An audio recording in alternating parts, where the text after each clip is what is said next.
Hello YouTube, Sam here from youtube.com/onlivegamer for the new Boston, and in this tutorial we're going to be looking at arrays.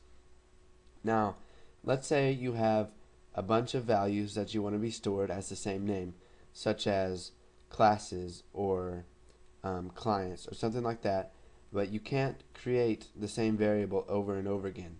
So what you can do is create an array which has one name but it can hold a bunch of different values. So let's go ahead and create a little demo project to take a look and see how arrays work. So we'll go ahead and click New Project. We will select Windows Forms Application, and we will set the name to Arrays, and we'll go ahead and click OK. Now we will make our form a little bit bigger, and we'll open the toolbox, and we will add a button and a list box. So we'll stretch out the list box a bit. We'll close out of the toolbox, and then we'll make the button a little bit bigger. So we will set the name of the list box to list arrays. So we will just type list arrays, and we'll set the name of the button to button add array.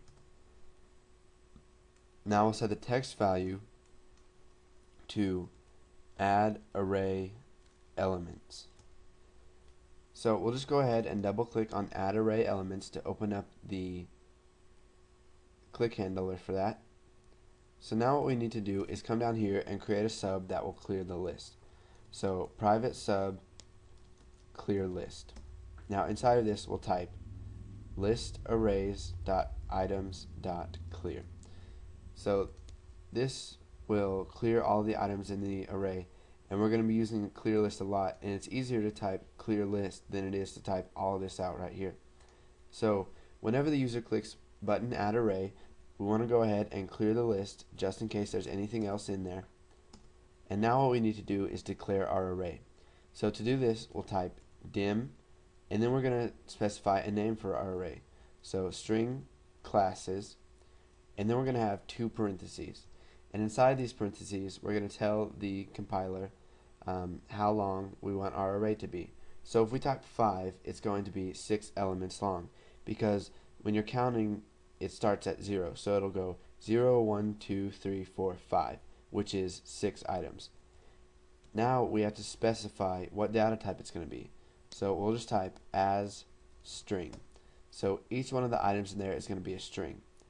So now we'll type string classes, and now we need to reference an index of this array. So the item at the index of 0, we're going to set that equal to web design. And we'll go through and do this for each one of the items in the array. Now you can name them whatever you want. I'm just going to do classes here. So we'll type Spanish, and we'll just keep adding more.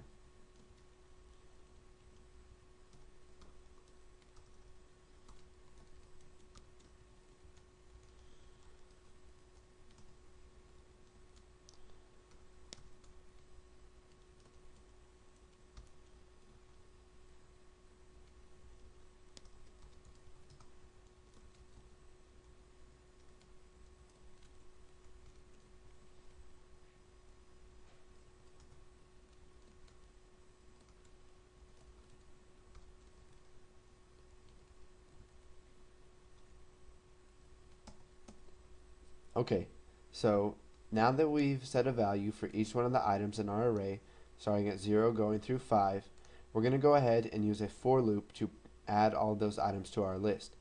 So we're going to go ahead and start off by typing for num1, or let's just do num, as integer. Now you do not have to use as integer because integer is the default for the for loop, but I'm just going to go ahead and do it anyway. So for num1 as integer, we're going to set it equal to 0 because the starting point is going to be 0, and then we're going to do 2. So let's say that we don't know the length of this array. So what we can do to get around not knowing the length, we can just do string classes dot length, and this is going to get the length of it. Now we have one problem here. It goes from 0 and then the length of string classes is actually going to be 6 because there's 6 items in here. So to fix that, we can just do string classes dot length minus 1, which will go from 0 to 5. And so now what we need to do is type list arrays dot items dot add, and we'll do string classes, and now for the index we're going to use num. So the first time this loop is run, num is going to be equal to 0, so it's going to access string classes and then at the index of 0, which is web design, and then the next time it goes through it's going to be 1, which is Spanish, and it's going to go through everything until it gets to calculus, and then it's going to stop. So if we go ahead and run this program, you can see here's our form and here's our list, and now if we click add array elements, you can see that it adds web design, Spanish, chemistry, English, history, and calculus. Now if we were to take out one of these lines right here and run it, we would get an error because you cannot reference a null value. So if you're going to go ahead and practice and make some arrays, make sure you populate the whole array before you try to print it out in a list box, or else you're going to get an error. So go ahead, practice, make a couple arrays. They don't have to be strings. They can be doubles, ints, floats, long, whatever you like. Just make sure you know how to make arrays, you know how to set the values to it, and you know how to access different parts of that array. And once you've got that down and you know you're not going to forget it, go ahead and move on to the next tutorial.